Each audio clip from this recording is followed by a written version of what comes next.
এই জন্য ভাই আমার বন্ধুগণ, ইলমে দিন শিক্ষা করা আমাদের জন্য ফরজ।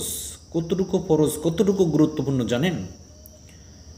একটা ঘটনা মনে পড়ছে, একটু বলি। সেটা হলো, রসুল সাল্লাল্লাহু আলাইহি ওয়াসাল্লাম ইন্তিকালের পরে রসুলের একজন সাহাবী হজরতে আবু দারদা রাদিয়াল্লাহু তাআলা আনহু রসুল ইন্তিকালের পরে দামেস্কের শহরে একটা মসজিদের ভিতরে রসুলের ইলম, রসুলের হাদিস শিখাইতেন মানুষদেরকে।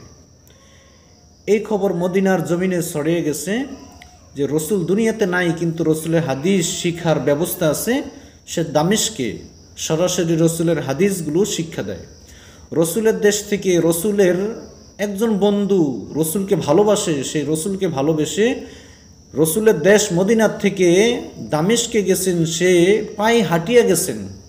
আগের জমানায় আমাদের মতো গাড়ি ছিল না, প্লেন বিমান ছিল না। তারা কষ্ট পরিশ্রম করে, যারা বড়লোক ছিল তাদের ঘোড়া ছিল, উট ছিল, গাভী ছিল। কিন্তু ওই লোক গরিব সাহাবী, গরিব বুজুর্গ, তার কিছুই ছিল না।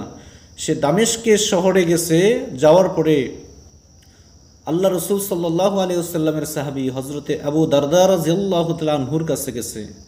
যায়া বলতেছে, আবু দারদা, তুমি তো রসুলের হাদিস শিক্ষা দাও, রসুলের ইলম শিক্ষা দাও। আমি রসুলের দেশ থেকে শুধু রসুলের হাদিস শিক্ষা করার জন্য, রসুলের হাদিস শিখার জন্য তোমার কাছে আসছি।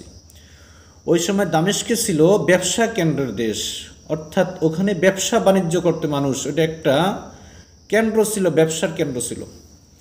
হজরতে রসুল সাল্লাল্লাহু আলাইহি ওয়াসাল্লামের হাদিস শিক্ষা দিতেছেন ওখানে বসে। ওই লোক বলল যে, আমি রসুলের হাদিস শিখার জন্য তোমার কাছে আসছি। আবু দারদা রাদিয়াল্লাহু তাআলা আনহু বলেন, ওই লোককে বলতেছে, ও মিয়া, তুমি যে এই দেশে আসছো, এই নিয়ত করে কি আসছো যে আমি ব্যবসা করব? হযরতে আবু দারদা রাদিয়াল্লাহু তাআলা আনহু তার নিয়তকে যাচাই করার জন্য তাকে জিজ্ঞাসা করলেন, তুমি এখানে আসছো কি ব্যবসা করার জন্য? যদি সুযোগ হয় ফাঁকে ফাঁকে আবু দারদার থেকে রসুলের হাদিস শিখবে, এই নিয়ত করে আসছো? এরকমভাবে তার কাছে বিভিন্ন প্রশ্ন করলো। ওই লোক বলতেছে, আবু দারদা, আমি রসুল্লার দেশ থেকে পায়ে হেঁটে কষ্ট করে এখানে আসছি শুধু একমাত্র রসুলের হাদিস শিখার জন্য, আর কোনো নিয়তে আসি নাই। তখন হজরতে আবু দারদা রাদিয়াল্লাহু তাআলা আনহু তিনি তখন বলতেছেন, ও মিয়া, তাহলে রসুলের একটা হাদিস শোনো।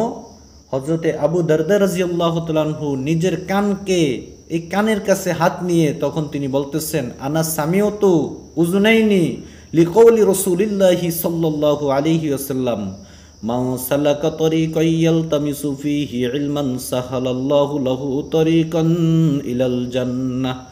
এটা হাদিসের অর্থ হলো যে আমি সরাসরি নিজের এই কান দিয়ে রসুলের মুখ থেকে শুনছি। রসুল বলছে, যে ব্যক্তি ইলম শিক্ষা করার জন্য ঘর থেকে বের হয়, যতটুকু রাস্তা অতিক্রম করবে আল্লাহ তাআলা তার জান্নাতের রাস্তা অতটুকু সহজ করে দিবে। সুবহানাল্লাহ।